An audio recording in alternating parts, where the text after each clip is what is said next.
ಶಾಲೆಯಲ್ಲಿ ವರ್ಗಾವಣೆ ಪ್ರಮಾಣ ಪತ್ರ ನೀಡಲು ವಿಳಂಬ ಮಾಡಿದ್ದಕ್ಕೆ ಮನನೊಂದು ಬೈಂದೂರು ಸರ್ಕಾರಿ ಪ್ರೌಢಶಾಲೆಯ 10ನೇ ತರಗತಿಯ ವಿದ್ಯಾರ್ಥಿ ಶಿರೂರು ನೀರ್ಗದ್ದೆಯ ನಿತಿನ್ ಆಚಾರಿ ಆತ್ಮಹತ್ಯೆ ಮಾಡಿಕೊಂಡಿದ್ದಾರೆ.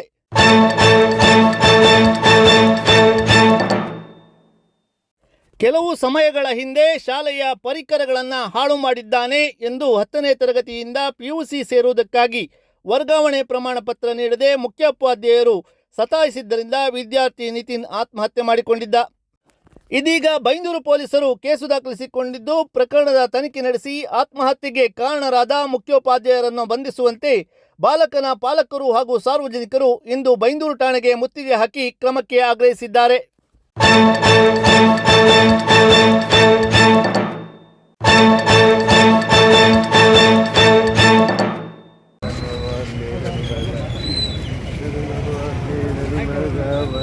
ಗಾಡಿ ಮೇಲೆ ಬರ್ತಿದ್ದಾನೆ ದಿನೇಶ.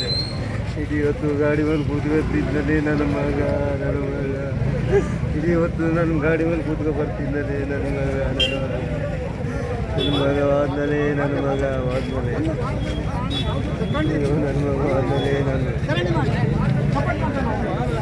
ಮಗ ಆದ್ಮೇಲೆ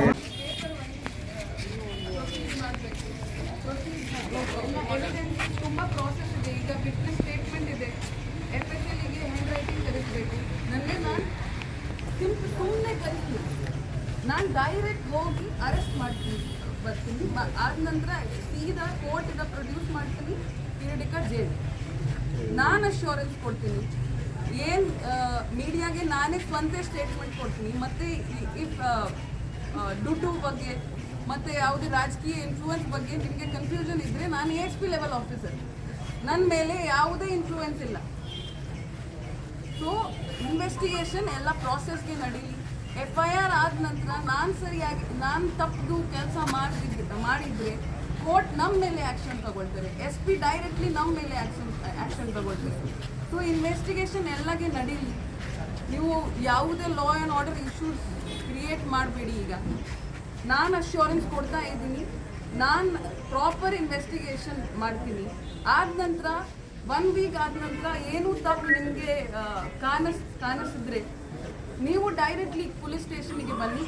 ಆದ ನಂತರ 1 ವೀಕ್ ಆದ ನಂತರ ನೀವು ಪ್ರೊಟೆಸ್ಟ್ ಮಾಡಿ.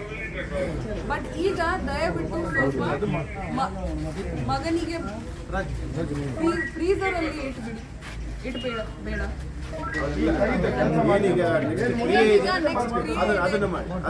ಶಾಂತಿಗೋಸ್ಕರ ಮಾಡಿ. ಎಂತ ಗೊತ್ತಾ, ನೀವು ಹೇಳಿದಂಗೆ ನಾವು ಈಗ ಎಲ್ಲ ರೀತಿಯಲ್ಲಿ ಅದನ್ನು ತೆಗುವಂಥ ವ್ಯವಸ್ಥೆ ಮಾಡ್ತೀವಿ. 1 ವಾರ ನೀವು ಹೇಳಿದಂಗೆ ನಾವು ವೇಟ್ ಮಾಡ್ತೀವಿ ಮೇಡಮ್. 1 ವಾರದ ನಂತರ ನಮಗೆ ಗಮನಕ್ಕೆ ನಿಮ್ದು ತನಿಖೆಯನ್ನು ಸ್ವಲ್ಪ ಚುರುಕಾಗಿಲ್ಲ ಪ್ರೊಟೆಸ್ಟ್ ಮಾಡುವಂಥ ಕೆಲಸ ಮಾಡ್ತೀವಿ ಮೇಡಮ್. ಸಾಕು, ಇಷ್ಟು ನಿಮ್ದು ಸರಿಯಲ್ಲ, ಬಿಡಿ, ಸರಿ ಬಿಡು. ಹಂಗಿದ್ರೆ ತಗೋಲ್ಲ. ಮತ್ತೆ ಮತ್ತೆ ಬಾಯಲ್ಲಿ ಸ್ಟೇಷನ್ ಇನ್ಚಾರ್ಜ್ ನಂಬರ್ ಎಲ್ಲ ಹತ್ರ ಇದೆ. ಯಾರು ನನ್ನ ಡೈರೆಕ್ಟ್ ಮೀಡಿಯಾಗೆ ಯಾವುದೇ ಏನೇನು ಅಪ್ಡೇಟ್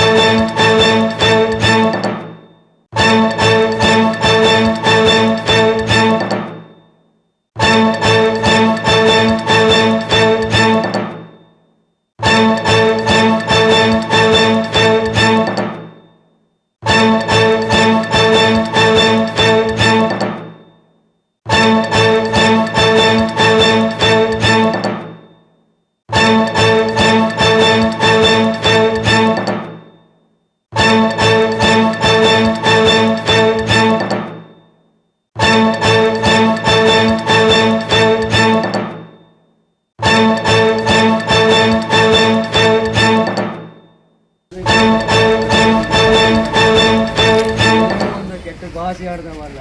ನನ್ನ ಮಗಳಿಗೆ ಹೋದ ತುಪ್ಪನೇನೆ ಮಾಡಿದ್ದೆ, ನನ್ನ ಮಗನಿಗೆ ಮನೆ ಕಟ್ಟಿದ್ದೆ, ನನ್ನ ಮಗನಿಗೆ ತಂಪ್ಲಿ ನನ್ನ ಮಗನಿಗೆ ಬಂದಾದ್ರಲ್ಲಿ ನನಗೆ ಹೇಳಿದ್ರೆ ನಾನು ಬರ್ತೀನಿ.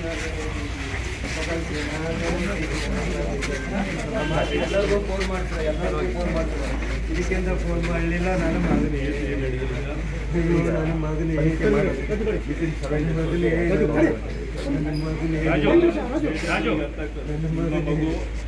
ನಿಮಗೆ ಅದು ಮಗು ಎಲ್ಲರಿಗೂ ಮಗು ಅದು ನಮ್ಮ ಮಗು ನಮ್ಗೆ ಅರ್ಥ ಆಗ್ತದೆ. ಬಟ್ ಇದರಲ್ಲಿ ಏನಿದೆ ಪೊಲೀಸರು ಕಂಪ್ಲೇಂಟ್ ಅಂತೂ ತಗೊಂಡಿದ್ದಾರೆ. ಅದರಲ್ಲಿ ಏನು ಪ್ರಾಮಾಣಿಕವಾಗಿ ಏನು ತನಿಖೆ ಮಾಡಬೇಕು ಅದು ಯಾರು ಲೋಕಲ್ ಪೊಲೀಸ್ ಮಾಡ್ತಾ ಇಲ್ಲ, ಅವರು IPS ಆಫೀಸರ್ ಅವರು ಮಾಡ್ತಾರೆ. ನಿಮಗೆ ಏನು ನ್ಯಾಯ ಕೊಡಬೇಕು, ನಮಗೆ ಕೊಡುವಂಥದ್ದು ಕೆಲಸ ನಾವು ಖಂಡಿತವಾಗಿ ಆ ಮಗುವಿನ ಸಾವಿಗೆ ಏನು ನ್ಯಾಯ ಕೊಡಬೇಕು ಅದು ನಾವು ಕೊಡಿಸುವಂಥ ಕೆಲಸ ನಾವು ಮಾಡಿಕೊಡ್ತೇವೆ. ಅದ್ರಲ್ಲಿ ಏನಾದ್ರು ಪೊಲೀಸರು ನಿಮಗೆ ನ್ಯಾಯ ಕೊಡಿಸಿಲ್ಲ ಅಂತಂದರೆ ನೀವು ಖಂಡಿತವಾಗಿ ನಮ್ಮನ್ನು ಬಂದು ಕೇಳುವಂಥದ್ದು ನೀವು ಮಾಡ್ಬೋದು. ಈಗ ಆಗಿ ಹೋಗೋದಕ್ಕೆ ನಮಗೆಲ್ಲರಿಗೂ ಇದಿರ್ತದೆ, ಅದು ಮುಂದೆ ಈ ರೀತಿ ಆಗಬಾರ್ದು. ಮತ್ತು ಎರಡನೇದು ಅಲ್ಲಿ ಏನು ನಡೆದಿದೆ ನಿಜವಾಗ್ಲು ಅದರ ಬಗ್ಗೆ ನಾವು ಒಂದು ಶಿಕ್ಷಣ ಇಲಾಖೆ ಅವರು ಏನಿದ್ದಾರೆ ಅವರ ಇದಕ್ಕೆ ಒಂದು ಹೇಳಿ ಅವ್ರ ಕೈಯಿಂದ ಸಹ ಒಂದು ವರದಿ ತಗೊಳ್ತೇವೆ. ಅಲ್ಲಿ ಯಾರ್ದು ಲೋಪದೋಷ ಯಾರ್ದಾಗಿದೆ ಅಂತ ನಾವು ತಗೊಳ್ತೇವೆ. ಅದರ ಮೇಲೆ ನಾವು ಇದು ಏನು ಆ್ಯಕ್ಷನ್ ಮಾಡಬೇಕು ಅದನ್ನು ನಾವು ಮಾಡಿಕೊಡೋದು. ಅದೆಲ್ಲ ಅದೆಲ್ಲ ನಮ್ಮದು ಪೊಲೀಸ್ ತನಿಖೆ ಅದು ನಾವು ಮಾಡ್ಕೊಳ್ತೇವೆ. ಡೆತ್ ಕೊಟ್ಟಿದೆ ಮತ್ತು ಅಲ್ಲಿ ಏನು ನಡೆದಿದೆ, ಅಕಸ್ಮಾತ್ ಅಲ್ಲಿ ನಡೆದಿದ್ರೆ ಬೇರೆಯವ್ರು ಇರಬೇಕಲ್ಲ. ಈಗ ಒಬ್ಬ ಹುಡುಗ ಮಾತ್ರ ಮಾಡಿದಲ್ಲ ಅಂತ ಈಗ ಅವರ ದೋಷಾರೋಪಣೆ ಆಗ್ತದೆ. ಅದನ್ನು ನಾವು ಅವು ಮಾಡಿದಾನ ಇಲ್ಲ. ಮತ್ತು ಎರಡನೇದು ಅವರ ತಪ್ಪು ಏನಿದೆ, ಶಿಕ್ಷಣ ಇಲಾಖೆ ತಪ್ಪು ಅದರಲ್ಲಿ ಏನಿದೆ, ಅಲ್ಲಿ ಎಜುಕೇಷನ್ ಇವ್ರದ್ದು ಏನು ತಪ್ಪಿದೆ ಅಂತ ಹೇಳೋದು ರಿಪೋರ್ಟ್ ತಗೊಂಡು ಮುಂದೆ ಏನು ಮಾಡಬೇಕು ಅದನ್ನು ಖಂಡಿತವಾಗಿ ನಿಮಗೆ ಒಂದು ವಾರದಲ್ಲಿ ನಾವು ನಿಮಗೆ ಇರೋದೇ ನಾವು ಕೊಡ್ತೇವೆ. ಇದು ಇಷ್ಟರ ಮುಂದೆ ನಿಂತು ನಾವು ಹೇಳ್ತೇವೆ. ಇಲ್ಲಂದ್ರೆ ನೀವು ಬಂದು ನಮ್ಮನ್ನು ಕೇಳ್ಬೋದು, ಖಂಡಿತವಾಗಿ ಕೇಳ್ಬೋದು. ಆಯ್ತಲ್ಲ, ಇದಕ್ಕಿಂತ ನಾವು ಏನಾದ್ರು ಬೇರೆ ಏನಾದ್ರು ಹೇಳಕ್ಕಿದ್ರೆ ನೀವು ನಮ್ಮ ಹತ್ರ ಹೇಳ್ಬೋದು. ಇಲ್ಲ ಇಷ್ಟು ನಮ್ಮದು ಅಷ್ಟೇ ಆಶ್ವಾಸನೆ ಎಲ್ಲರೂ ಅಷ್ಟೇ. ಈಗ ನೋಡಿ, ನಾನು ಬೇರೆ ಕೇಸ್ಗಳಾದರೆ ನಾವು ಮಾಡ್ತೇವೆ ಬಂದಾಗ ಅದರಲ್ಲಿ ಯಾರೂ ಹೆಚ್ಚು ಕಡಿಮೆ ಮಾಡಲಿಕ್ಕೆ ಹೋಗೋದಿಲ್ಲ. ನ್ಯಾಯವಾಗಿ ಏನು ಮಾಡಬೇಕು ಅದನ್ನು ಮಾಡೇ ಮಾಡ್ತಾರೆ. ಆಯ್ತಲ್ಲ, ಅದು ನಮ್ಮ ಕರ್ತವ್ಯ ಆಗ್ಬೋದಲ್ಲ. ಏನಾದ್ರು ಇದ್ದರೆ ನೀವು ಖಂಡಿತವಾಗಿ ನಾವು ಮಾಡಲಿಲ್ಲ ಅಂದರೆ ಬಂದು ನಮ್ಮನ್ನು ಕೇಳೋದು ಆ ದಿವಸ ನಿಮಗೆ ಇದೆ ಅಷ್ಟೇ ಹೇಳ್ತೇನೆ. ಆಗ್ಬೋದಲ್ಲ? ನಂಬಿಕೆ ಇದೆ ಸರ್. ಈಗ ನಮ್ಗೆ ಪೊಲೀಸ್ ಮೇಲೆ ನಂಬಿಕೆ ಇದೆ. ನೀವು ಆದಷ್ಟು ಬೇಗ ಅವ್ರ ಲೈನ್ ಮಾಡಿದ್ರೆ ನೀವು ಮಾಡ್ತೀರ ನಂಬಿಕೆ ಇದೆ. ಆ ನಂಬಿಕೆ ಮೇಲೆ ಹೋಗ್ತಾ ಇದೆ. ಏನು ಮುಂದಿನ ಕ್ರಿಯೆ ಇದೆ ಅವ್ರ ಮಗ ಮುಂದಿನ ಕ್ರಿಯೆ ಮಾಡ್ತೇವೆ. ಈಗ ಮಾಡಲಿಲ್ಲ ಅಂತಂದ್ರೆ ನೀವು ನಮ್ಮನ್ನು ಕೇಳ್ಬೋದು, ಖಂಡಿತ ಕೇಳ್ತೇವೆ ನಾವು. ಮಾಡಿಲ್ಲ ಅಂದ್ರೆ ಆದಷ್ಟು ಬೇಗ ಇವತ್ತು ನೀವು 1-2 ದಿನದಲ್ಲಿ ಅವ್ರನ್ನ ಅದೇನು ತಪ್ಪಿದ್ರೆ ಅವ್ರನ್ನ ಅರೆಸ್ಟ್ ಮಾಡುವುದು ನಿಮ್ಮೇನು ಕಾನೂನು ಪ್ರಕ್ರಿಯೆ ಇದೆ ಅದನ್ನ ಮಾಡಿ. ನಂಬಿಕೆ ಇದೆ, ಆ ನಂಬಿಕೆ ನೋಡ್ಬೋದು. ಖಂಡಿತ ಮಾಡಿ. ಮಾಡಿಲ್ಲ ಅಂದ್ರೆ ನಾವು ಮತ್ತೆ ಪುನಃ ನಮ್ದು ಏನಿದೆ ನಾವು ಆವಾಗ ನಮಗೂ ಮಾತಾಡ್ಲಿಕ್ಕೆ ನಾವು ಏನು ಮಾಡಿಲ್ಲ ಅಂದ್ರೆ ಮಾತಾಡ್ಲಿಕ್ಕೆ ನಮಗೆ ಆಗುದಿಲ್ಲ. ಮೇಡಮ್ ಅವರು ಇದೇ ತರ ವಿಚಾರವಾಗಿ ಏನಿದೆ ನಾವು ಮಾಡಿಸ್ಕೊಟ್ಟು ಆಯ್ತಲ್ಲ. ಹೋಗಿ ದೊಡ್ಡ ಮಗನಿಗೆ ಸಣ್ಣ ಮಗನಿದ್ದೀರಿ ನೀವು ಅದೆಲ್ಲ ತಂದು ಕೊಟ್ಟೆ, ಇನ್ನೂ ದುಡ್ಡು ಕೊಡಲ್ಲ. ಅವನ ಹತ್ರ ಕೃಷ್ಣ ಶೆಟ್ಟರ್ ಮಗನ ಹತ್ರ ಹೇಳಿದೆ, ಮಗ ನನಗೆ ನಾಳೆ ದುಡ್ಡು ಸಿಗತ್ತೆ ಅದು ಕೊಡ್ತೇವೆ. ಅಡ್ಡಿಲ್ಲ ಅಣ್ಣ ನಿಮ್ಮ ದುಡ್ಡಲ್ಲ ಎಲ್ಲೋ ಓಡೋತಂದ ನನ್ನ ಮಗ. ಅಯ್ಯೋ ದೇವಾ, ಅದಲ್ಲದೆ ಗೊತ್ತಾಗಿ 200 ರೂಪಾಯಿ ಅವನ ಕೈಯಿಂದ ಇದ್ದೆ ನನ್ನ ಮಗ ನಾನು ಕೊಟ್ಟಿದ್ದ ನನ್ನ ಮಗ. ಅಯ್ಯೋ ನನ್ನ ಮಗನೇ ನನ್ನ ಮಗನೇ ನನ್ನ ಮಗನೇ ನನ್ನ ಮಗನ ಕೊಂದೇ ಬಿಟ್ರಲ್ಲೇ ಶಾಲೆಯವರು ಊಟ ಕಂಡು. ಅಯ್ಯೋ ಎಲ್ಲ ಮೀಟಿಂಗು ನಾನು ಹೋಗಿದ್ದೆ, ಅಲ್ಲಿ ಸಹಿ ಕಣಿ ನನ್ನ ಸಹಿ ಇದೆ ಮೀಟಿಂಗ್ ಅದು. ಎಲ್ಲ ಮೀಟಿಂಗು ನನ್ನ ಕರೆದಿದ್ರು. ಇದೊಂದು ಎಂತ ಹೇಳಿಲ್ಲ ನನ್ನ ಮಗನಿಗೆ, ನನ್ನ ಮಗ ನಿನ್ನ ಮಗ ಇದೆಲ್ಲ ಮಾಡಿದ ಹಾಗೆ. ನನ್ನ ಮಗ ಯಾವುದಕ್ಕೂ ತೊಂದರೆ ಆ ದಿನ ಗಲಾಟೆ ಹೋಗಿ ಯಾರೋ ಮಾಡೋದು ಮಕ್ಕಳು. ನನ್ನ ಮಗ ಸಿಕ್ಕಿದಂದು ಅಲ್ಲಿ ಹೊಸ ಬಸ್ ಸ್ಟ್ಯಾಂಡಲ್ಲಿ ಇಟ್ಕೊಂಡು ನೋಡ್ತಿದ್ರು ನನ್ನ ಮಗನಿಗೆ. ನಾ ಮನೆ ಕಂಡಿದ್ದೆ ನಮ್ಮ ಬ್ಯಾಂಕ್ ಮ್ಯಾನೇಜರ್. ಉನ್ನತ ವಿದ್ಯಾಭ್ಯಾಸದ ಕನಸು ಹೊತ್ತು PUCಗೆ ಸೇರುವ ಆಸೆಯಿಂದಿದ್ದ ವಿದ್ಯಾರ್ಥಿ ಇವತ್ತು ಅನ್ಯಾಯವಾಗಿ ಸಾವು ಕಂಡಿದ್ದಾನೆ. ಮಗನ ಭವಿಷ್ಯ ರೂಪಿಸಬೇಕಾದ ಪಾಲಕರು ಮಗನನ್ನ ಕಳೆದುಕೊಂಡು ನೋವಿನಲ್ಲಿ ಮುಳುಗಿದ್ದಾರೆ. ವಿದ್ಯಾರ್ಥಿ ನಿತಿನ್ ಆತ್ಮಹತ್ಯೆಗೆ ಕಾರಣರಾದವರನ್ನ ತಕ್ಷಣ ಬಂಧಿಸಬೇಕು, ಇಲ್ಲವಾದಲ್ಲಿ ಪ್ರತಿಭಟನೆ ನಡೆಸುವುದಾಗಿ ಸಾರ್ವಜನಿಕರು ಎಚ್ಚರಿಕೆ ನೀಡಿದ್ದಾರೆ.